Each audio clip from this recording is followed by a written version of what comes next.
All right. Hello, my name is Stephen Ribeiro.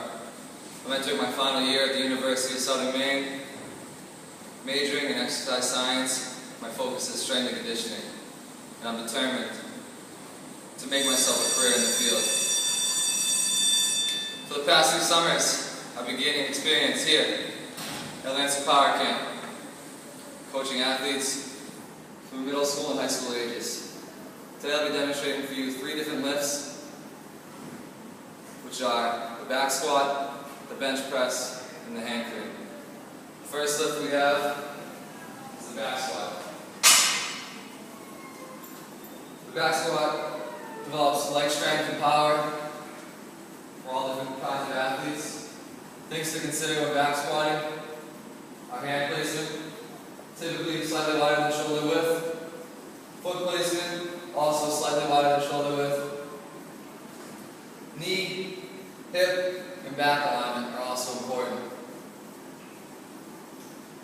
You want to grasp your hands slightly wider than shoulder width. Step in under the bar. Tighten your back, keeping a flat back.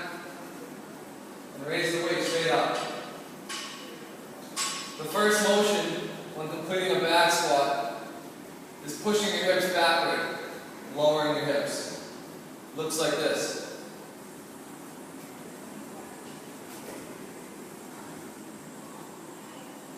Other considerations are knee angle. When you go down into a squat, you don't want your knees to go ahead of your toes. And you also do not want to pop up onto your toes, which would look like this. We want the weight distributed over the heel of the foot and the hips to go backwards.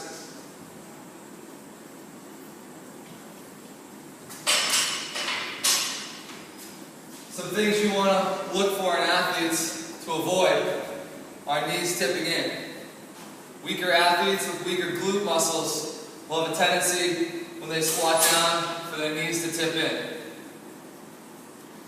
You want to encourage them to drive their knees out, especially on the way up. You might not notice it on the first set or the warm-up set, but as the weight gets heavier and the athletes get closer to failure, these weaknesses tend to show more. Another thing you want to cue your athletes on is to inhale on the way down in the squat and exhale on the way up. The next exercise we have, you come over, is the bench press. Most athletes will have a general idea of how to complete a bench press, but there are still cueing and coaching techniques that you want to give your athletes. For the bench press, important things are hand placement, elbow placement, and torso stability. So when you lay back in a bench press, you want your eyes to get to the bar, feet flat on the floor. You don't want your feet to be out here. You want to bring them in to give you a nice strong base for stability. You want to pinch your shoulder blades, your scapula is back, grasp the bar slightly wider than shoulder width. Here at Lansing Power Camp, we cue the athletes to put their thumbs at the beginning of the grips in the bar and extend out for there. Each gym uses different bars and different grip widths, but here that's just a good cue that we give the athletes. Wrap your thumbs around the bar. Today we don't have a spotter, but typically there would be a spotter for all this. This is just for demonstration purposes. If you like your spotter now, get your lift off.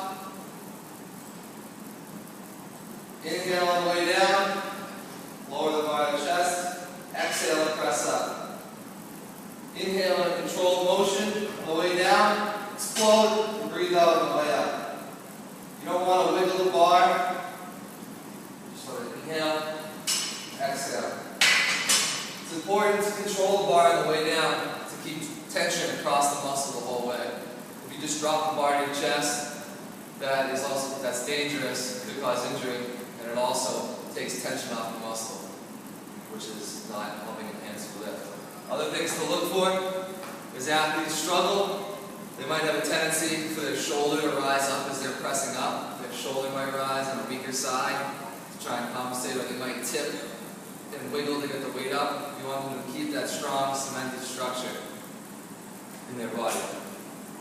The last lift we have is the hang clean. This is an Olympic exercise. This is an Olympic exercise to help develop power and speed in your athletes. We encourage athletes to always pick up the bar with good form. So that means a flat back, chest up, even on their warm-up sets. For the hang clean, you want to grasp the bar slightly wider than shoulder width, or just slightly wider than your thighs. You want your thumbs to be on the outside edge of your thighs. You also want your feet straight ahead, just like with the back squat. Here at Internship Power Camp, we put our athletes through different movement patterns to help build up to a hang clean. The first movement pattern is a hip hinge, which looks like this. The first thing you want to cue your athlete on is to push the hips back and lower the bar to the tops of their knees. Come back up, squeeze the glutes, raise the bar. Hips back. Feel a stretch in the hamstring muscle, the back of the leg. Squeeze the glutes, come back forward. Hips back, hips forward, squeeze the glutes. The next movement pattern would be the power shrug. This is to help teach the athletes to get popped from the bar when they go for their hang clean. So the power shrug starts out like the hip hinge, hips back, hard on top of the knees. You want your arms hanging straight down. You don't want your arms at a forward angle like that. You want your arms to be hanging straight down. All the tension's on your legs.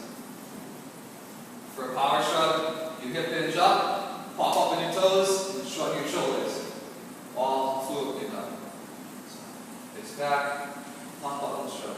Hips back, pop up and shrug. Hips back, pop up and shrug. Things to cue on this, you want to make sure your athletes are just getting that good drive from their calves. A lot of athletes will complete a clean without really popping up off the ground. You just want to encourage them to get that extra little pop and shrug from their shoulders, which is all that exercise is really for. And after the athlete is proficient in those two movement patterns, we move them on to the hang clean. So you just want to link both those movement patterns up and add in one final step, which is the elbow drive. So, hip hinge back, power shrug up, drive the elbows through. When completing a power clean or a hang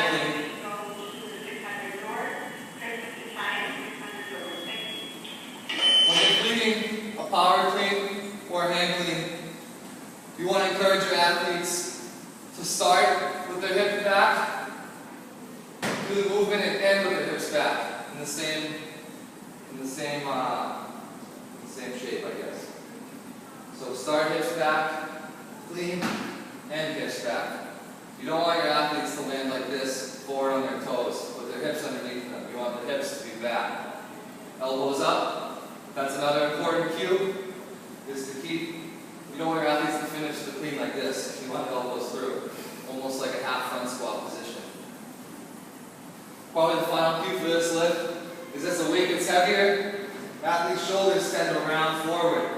You want them to try and keep their shoulders back, and chest forward, chest up, and pushing straight up. The bar should scrape along the thighs on the way up, and athletes should dip under the bar, back to the standing position. That's all we have for today for the lifts. If you accept me into the internship program, I will live up to all your expectations and more.